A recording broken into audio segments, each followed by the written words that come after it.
Hello everyone, আসসালামু আলাইকুম। Welcome back to my channel. যে যেখান থেকে আমার ভিডিওটি দেখছেন, আশা করি সকলেই ভালো আছো। আমি তোমাদের দয় ভালো আছি। দেখুন, আজকে নতুন একটা রেসিপি নিয়ে চলে এলাম তোমাদের সঙ্গে। আলু দিয়ে দেশি মুরগির মাংস রান্না করব। আলু দিয়ে দেশি মুরগির ঝোল মানে গ্রামের পদ্ধতিতে কিভাবে করে তোমরা সেটা শিখে নেবে। এই যে আমি মুরগির মাংসটা কেটে এই যে সুন্দর করে নিয়েছি। দেশি মুরগি কিন্তু তার ডিম হয়েছে। যে আলু কেটে নিয়েছি, আর পেঁয়াজ, রসুন, আদা, শুকনো মরিচ আমি এগুলোও বেটে নেব। চলো তাহলে রান্নাটা শুরু করি।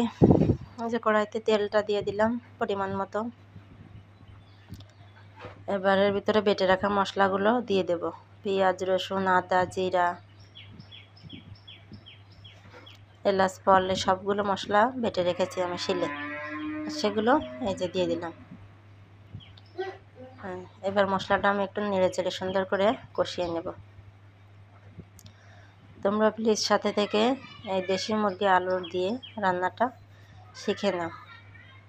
গ্রামের পদ্ধতিতে মাটির চুলায় দেশি মুরগির মাংস রান্না আলু দিয়ে শিখে নাও। এই যে এবার মশলাটায় একটু লবণ আর হলুদ দিয়ে দেব। আমি কিন্তু কোনো গুঁড়া মশলার ব্যবহার করব না, কারণ দেশি মুরগির তো স্বাদ অন্যরকম হয়, এতে গুঁড়া মশলা ব্যবহার করলে অন্যরকম একটা স্বাদ হয়ে যায়। তার জন্য আমি কোনো গুঁড়া মশলা ব্যবহার করব না। মশলাটা একটু ভালোভাবে কষিয়ে নেব, তারপর এতে মাংসটা দিয়ে দেব।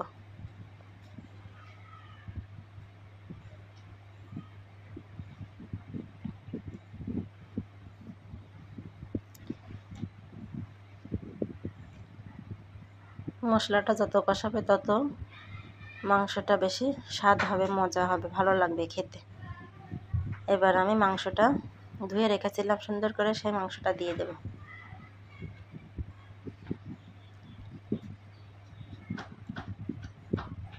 এবার মাংসটা দিয়ে আমি এটা কষিয়ে নেব।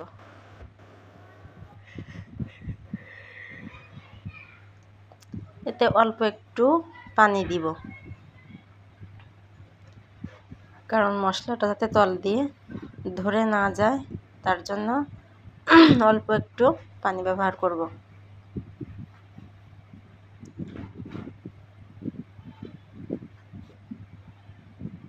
দেখো, মাংসটায় কিন্তু সব রকম মশলা সব মাখানো হয়ে গেছে সুন্দর করে। এই যে আসলে গ্রামের পদ্ধতিতে মাটির চুলায় রান্না করার স্বাদ কিন্তু একটা অন্যরকম স্বাদ, খেতে কিন্তু অসাধারণ লাগে। তারপরে দেশি মুরগিতে কিন্তু আলু দিয়ে রান্না করে আরও বেশি স্বাদ লাগে। যেমন অল্প পরিমাণ পানি দিয়ে দিয়েছি। এবার আমি সুন্দর করে এটা কষিয়ে নেব। তারপর কখন কী দিই তোমরা প্লিজ সাথে থেকে দেখো, সাথে থেকে না দেখলে কিন্তু বুঝতে পারবে না,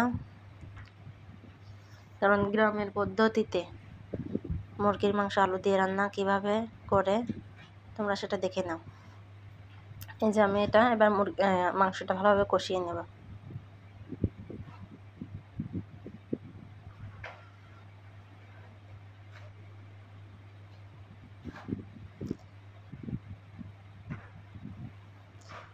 তোমাদের কাছে যদি আমার ভিডিওটা একটু ভালো লেগে থাকে, তাহলে বেশি বেশি করে লাইক করবে, শেয়ার করবে, কমেন্ট করবে, আর সাবস্ক্রাইব করে আমার পাশে থাকবে। পাশে থাকা বেল আইকনটা প্রেস করে দিবে, তাহলে পরবর্তী যে কোনো ভিডিও যদি আমি ছাড়ি তাহলে তোমাদের কাছে আগে পৌঁছাবে। বা মাংসটা আমার ভালোভাবে কষানো হয়ে গেছে, আমি আলুটা দিয়ে দেব। আলুটা দিয়ে এবার কষাতে লাগবো।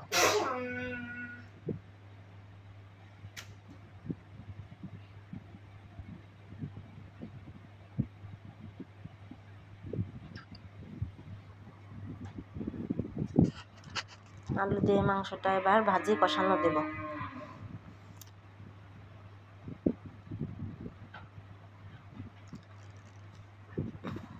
এই দেখো কত সুন্দর মাংসটা কষানো হয়ে গেছে। আসলে যত কষাবে তত মাংস ভালো লাগবে। আর এই যে আলুটা দিয়ে যত কষাবে তত আলুটাও এত সুন্দর লাগবে।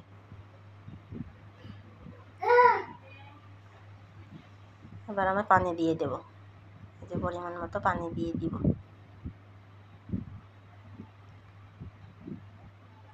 আমি এতে আর পানি ব্যবহার করব না, কারণ এই দিয়ে ঢেকে দেব। 5 থেকে 7 মিনিট ঢেকে দেব। দেখো আমার মাংসটা কিন্তু একটু নাড়িয়ে চাড়িয়ে দিব।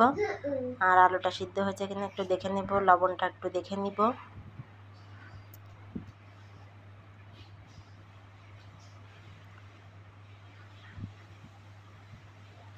লবণটা চেখে দেখেছি আলুটাও সিদ্ধ হয়ে গেছে, আমার মাংসটা প্রায় হয়ে গেছে, তেলের ঝোল উঠে গেছে।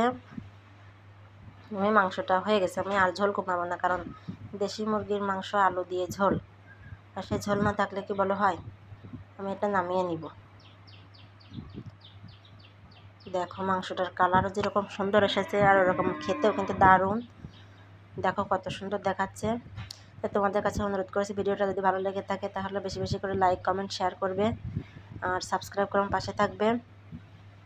আর যদি বাড়িতে একবার রান্নাটা ট্রাই করে দেখবে, ভালো লাগলে অবশ্যই কমেন্ট করে জানাবে। আর পরবর্তী যে কোনো একটা ভিডিও দেখার আমন্ত্রণ রইল। তোমরা সবাই ভালো থাকো, সুস্থ থাকো, দেখা